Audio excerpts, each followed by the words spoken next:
E aí, moçada, tudo bem? Como vai? Bem-vindo aí a mais uma aula de Geografia, de Geopolítica, comigo, professor Fred, do BoraPassar.com, beleza?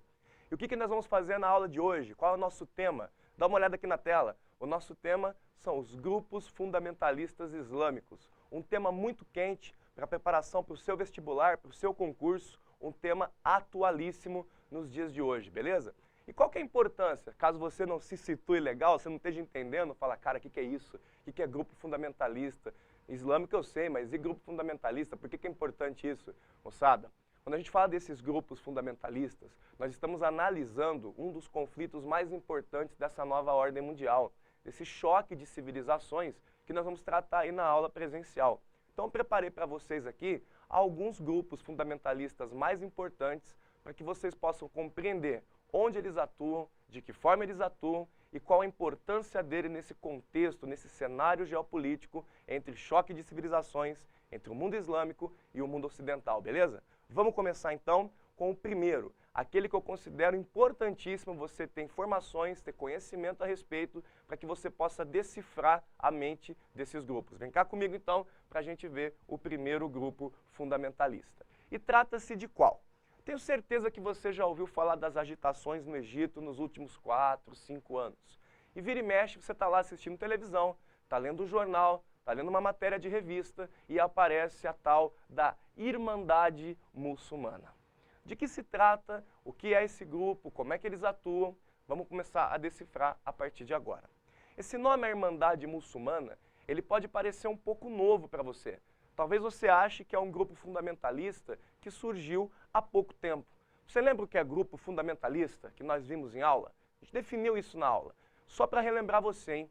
Grupo fundamentalista é um grupo que tem a base do seu pensamento, o fundamento da sua religião. Ou seja, no caso dos grupos islâmicos, um grupo fundamentalista leva ao pé da letra a interpretação do Alcorão, ou o Alcorão em português, ok?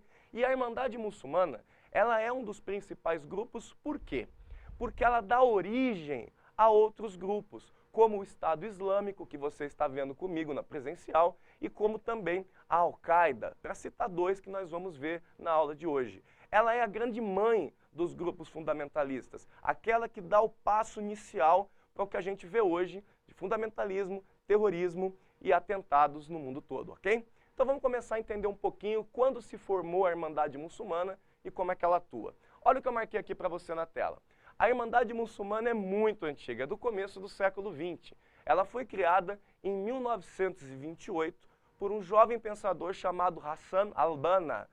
Cara, que nome esquisito, Fred. É isso aí, cara. São nomes que remetem às famílias, né? Às tribos que existiam na Península Arábica. Por isso você tem esses nomes tão diferenciados. Acostume-se. Quando você estuda islamismo, é importante você saber diferenciar essa questão. Então, quem fundou a Irmandade Muçulmana foi Hassan al-Banna. E ele fez isso em resposta a um problema histórico. Até o começo do século XX, existia o Império Turco-Otomano. E esse Império Turco-Otomano, ele tinha um poder geopolítico bastante significativo. Ele dominava uma boa parte do que nós chamamos hoje de mundo muçulmano. Só que esse império veio a cair justamente no período da Primeira Guerra Mundial, entre 1914 e 1918. Foi aí que esse jovem Hassan teve uma ideia. Por que é que o Império Turco-Otomano caiu?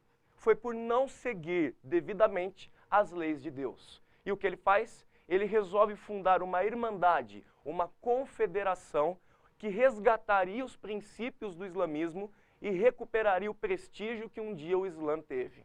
Talvez você aí sentado esteja se perguntando, mas Fred, o islamismo teve algum momento de prestígio?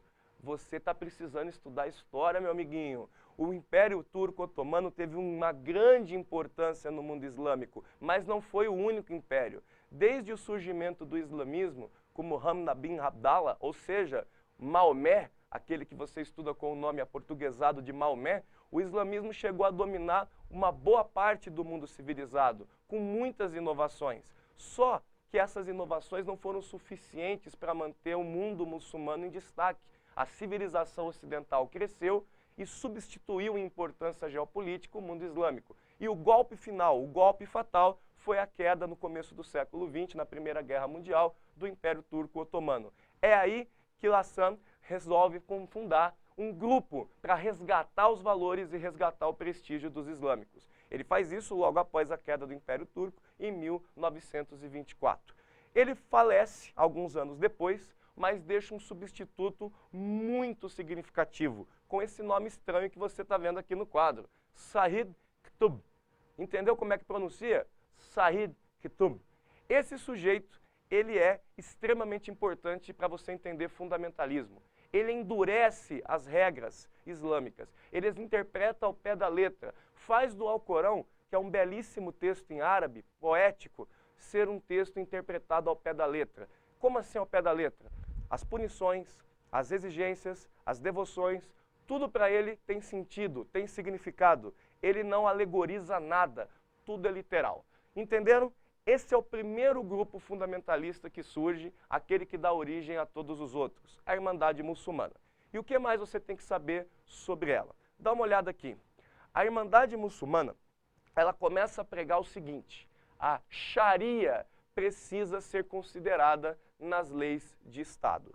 O que é Sharia? Sharia é o conjunto do Códice de Leis Islâmicos. São todas as leis e diretrizes que se tiram das hadiths do profeta Maomé, ou seja, dos ditos do profeta Maomé, a tradição islâmica, e do Alcorão. Dessas duas fontes, as hadiths e o Alcorão, se faz a Sharia, a aplicação da lei religiosa na lei de Estado. Qual é o problema disso, Fred? Eu não vejo problema algum. O problema é que na civilização ocidental ficou categorizado, desde o Iluminismo, desde a Revolução Francesa, a separação entre religião e Estado. E o islamismo, proposto pela Irmandade Muçulmana, não aceita essa separação. Portanto, não se trata de um Estado onde religião e política são separados.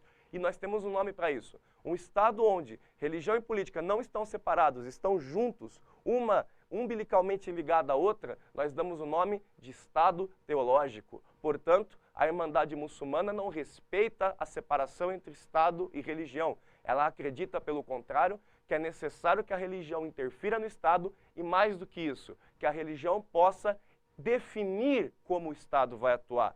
Isso para todos os cidadãos desse Estado, beleza? Além desse ponto, confere comigo o outro. Além de conseguir fazer um Estado teológico, a Irmandade Muçulmana acredita que a decadência do mundo islâmico é culpa da civilização ocidental. Lembram que eu citei em aula para vocês que nós vivemos hoje o choque de civilizações? Uma teoria que se propõe a explicar os confrontos culturais que nós temos no mundo hoje? Pois bem, lá em 1928, a Irmandade Muçulmana já dizia que existia para confrontar os valores ocidentais, como liberdade de expressão, um direito maior às mulheres, embora haja muita controvérsia sobre isso, entre outros pontos que eles consideram errado. Um dos grupos hoje que vem surgindo, que nós discutimos em aula, é o Boko Haram, a escola que estuda o islamismo fundamentalista lá dentro da Nigéria. O Boko Haram, o próprio nome dele já remete à criação da Irmandade Muçulmana, a escola do pecado, a escola do Haram, a escola do erro. Que escola que é essa? A deles? Não, a escola dos valores ocidentais. Então reparem numa coisa que isso é muito importante para o seu vestibular. Desde a Irmandade Muçulmana, nós temos esse confronto entre o que propõe o fundamentalismo e o que propõe a civilização ocidental. Isso posto, você entende o conceito que eu coloquei abaixo para você, de jihad. O conceito de jihad é muito deturpado quando se estuda fundamentalismo islâmico. Acredita-se que o termo jihad signifique simplesmente guerra santa. Isso é um erro dos mais comuns. O termo jihad, se traduzido ao pé da letra, significa esforço santo. Ô Fred, guerra santa e esforço santo não têm o mesmo sentido? Não. Esforço santo é um esforço pessoal e coletivo para que a Irmandade Muçulmana, conhecida como Ummah, viva de acordo com os princípios religiosos e viva em harmonia com os demais povos.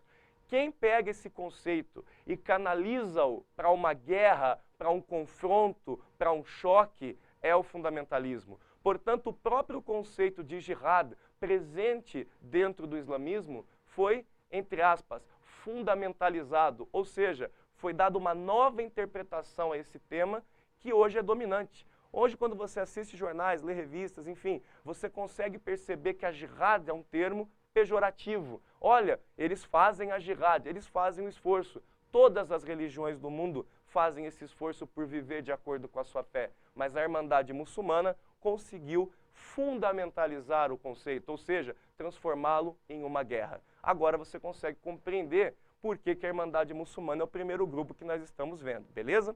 E para a gente finalizar essa discussão da mãe de todos os grupos fundamentalistas, eu gostaria de ver com você dois fatores mais recentes onde a Irmandade Muçulmana atuou. Primeiro, ela participou da chamada Primavera Árabe no Egito. A Primavera Árabe aí, você sabe como foi? Começou ali no final de 2011, se estende até os dias atuais. Foi um movimento, vamos dizer assim, espontâneo da população muçulmana por maiores direitos, maior participação política e pela queda das ditaduras hereditárias que existiam na região do norte da África e do Oriente Médio. A Irmandade Muçulmana coordenou a Primavera Árabe justamente no Egito. Foi aí que apareceu um político bastante famoso na época entre 2011 e 2012, chamado Mohamed Morsi. Ele foi eleito o presidente do Egito em 2013 e pouco tempo depois sofreu um golpe de Estado saindo do poder. No momento em que ele sai do poder, retirado pelos militares do Egito, começa um vácuo de poder naquele país que dura até os dias de hoje. A Primavera Árabe, que começava com a expectativa de uma grande mudança, de uma grande revolução no mundo islâmico, hoje alguns autores já falam de outono, alguns até de inverno árabe, ou seja, a Irmandade Muçulmana consegue, através do seu fundamentalismo, retroceder aquele sonho de esperança. Nós nos vemos daqui a pouquinho com o próximo grupo fundamentalista.